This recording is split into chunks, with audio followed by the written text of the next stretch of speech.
today we're going to talk about the latest updates from the crisis in Ukraine and the rush celebrations that are going on right now.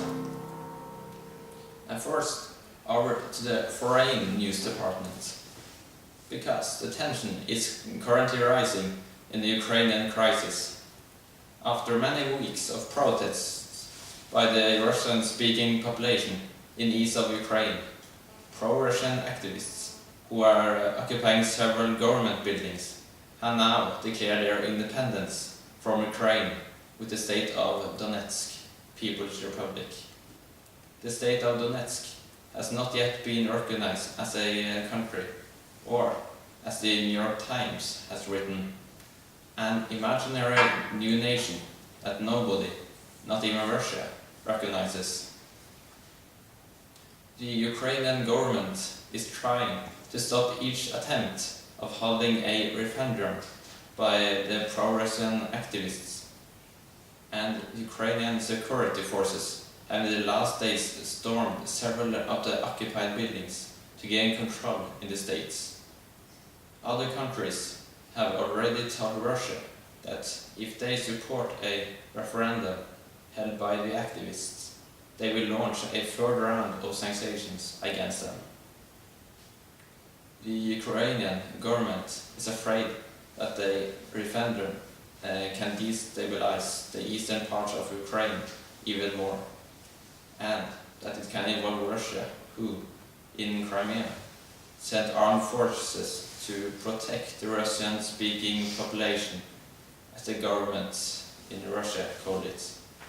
The consequence of the crisis is that more than 100 people have lost their lives so far.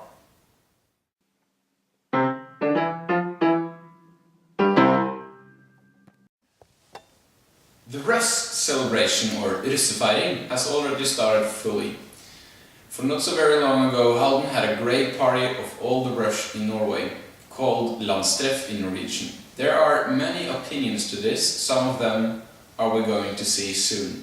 Non-Norwegian speakers like us probably does not know what rush celebration is about. But take a chill pill, we have invited a specialist. Welcome, Sir Earl Steinfeld. Thank you. So, the russefeiring or russ celebration is a traditional celebration for the Norwegian high school students in their final spring semester. Students that take part in these celebrations are known as russ. And this russefeiring traditionally starts on May the 1st and ends on the 17th of May, which is the Norwegian Constitution Day. Participants wear colored overalls, drive matching cars, vans and buses, and celebrate almost continually during this period. Drunkenness and public disturbances are regularly linked to this celebration. Thank you, Earl Steinfeld.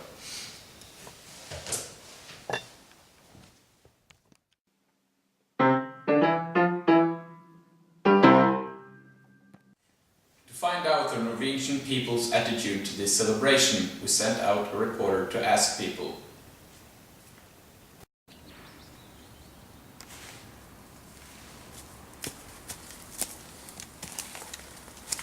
Thank you very much, Tom.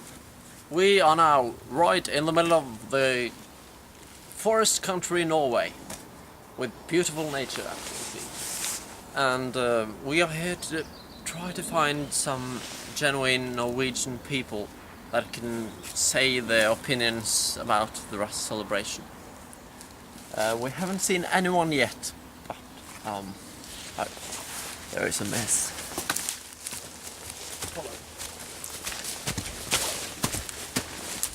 Hi there. Good morning. How are you? I'm fine, thank you. What are you doing here? I'm stick hunting. Interesting. How long have you been stick hunting? Oh, my entire life. I always loved sticks and hunting. You know. I wanted to ask you about what you think of the Russ celebration in this country. Ross celebration? Ross? Oh, Yeah. Ross. Oh, well, I think it's great. I have never been it myself, though, because I'm too busy hunting sticks, you know. Yeah. Just like. But yeah, I think it looks fun, and yeah. Would you like to be a Ross, or do you look forward to being one? Yeah, I would like to be a Ross if I get the opportunity. So you really think this phenomena is great, and one should never take it away from the Norwegian culture. No, of course not. It's a big part of the Norwegian culture, almost as big as stick hunting. Do you think the Russ today or the last years have been rude and mean to people, like some newspapers say? Well, I haven't experienced it myself, but for what I have seen in the newspapers, it sounds a little rude. But I don't think the Russ in Halden is as bad as it seems. Okay. Thank you. Yeah. Nice to talk to you. Thank you. We move on to find more people. Thank you, Paul Davies. And of course, the greatest problem of all times in the little town of Halden, garbage in the streets.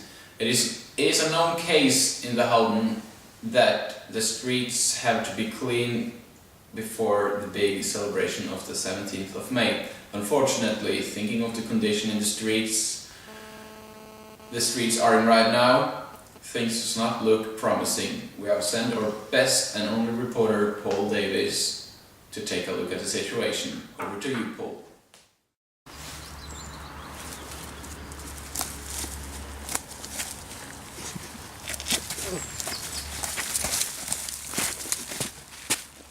Okay, we have now finally managed to get out of this beautiful, magnificent forest.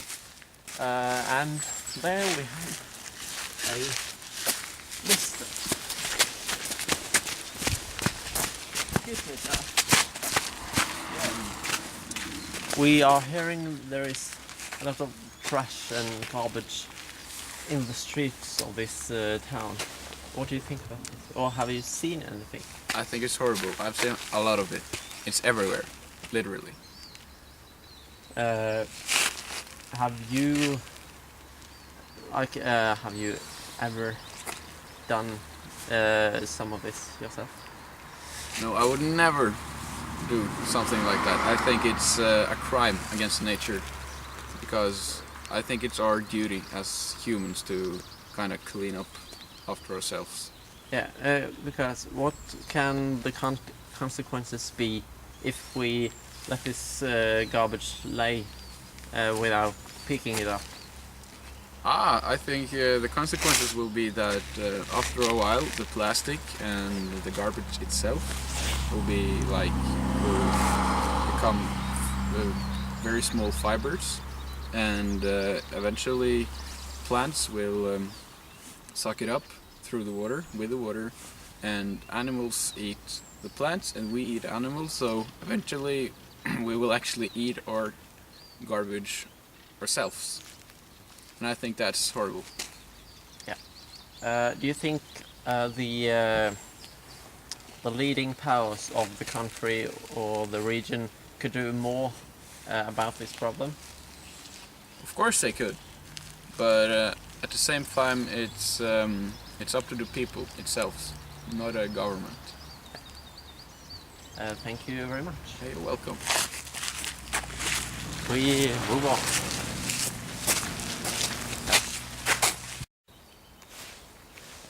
Okay, by the way, here is a good example of the beautiful fjords that are very special and that Norway is known for, right there. And here Look, come, zoom in.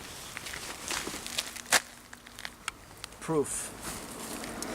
That is one of the garbage items that Norwegian people have thrown away. And Mrs. What do you think about this garbage problem? Oh, it's terrifying. The fact that people could do this to our own nation, it's horrible. Yeah. I must ask, have you participated in this action of throwing garbage on the street? No. I have never done it. So that's like if you're on a trip in the forest and have something like an So I bring it with me. yeah. Yeah. You I would never never throw it away. That's very impressive. Thank you. And back to studio. Thank you again, Paul Davies, for an interesting case. Thank you for following us. Take care and good night. Stay tuned.